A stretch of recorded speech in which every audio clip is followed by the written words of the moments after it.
Let me tell you a little story. Before, I was fearless. I didn't believe in anything related to the paranormal. It was just a normal day, so it seemed.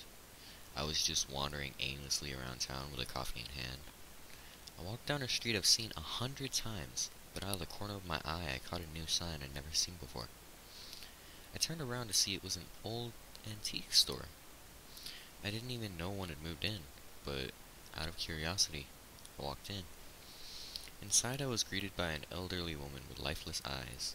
She smiled, but it seemed off. I quietly nodded and began to look around the shop. It was filled with vases, dolls, and old mirrors.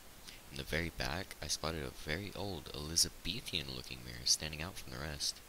One look, and I had to have it. Smiling, I carried the mirror back to my place. It'll look great in my room, I thought, and so I decided to set it up right across from my bed, wiped it down to make it shine brightly. But that night, things got weird. I woke up at once to the sound of banging, thinking it might have been my neighbors. I opened my eyes and sat up. What I saw, though, made my skin crawl. In the reflection of the mirror was the old woman, but different.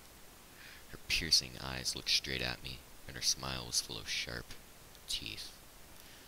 I watched as her frail hand came up to write, "You're next," in what looked like blood on the mirror. I jumped up quickly and rushed to switch the lights. When I looked at the mirror, nothing was there. I thought I was dreaming it all, or hallucinating. It happened more and more, though. Now, even with the lights on, she'll show.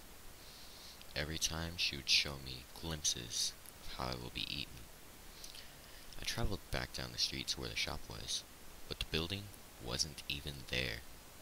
I don't know why, but I'm sure I'll die tonight. Don't worry. Now that you've read my story, I'll show up in your mirror too. We can share the same fate together. Won't that be wonderful? Be wonderful.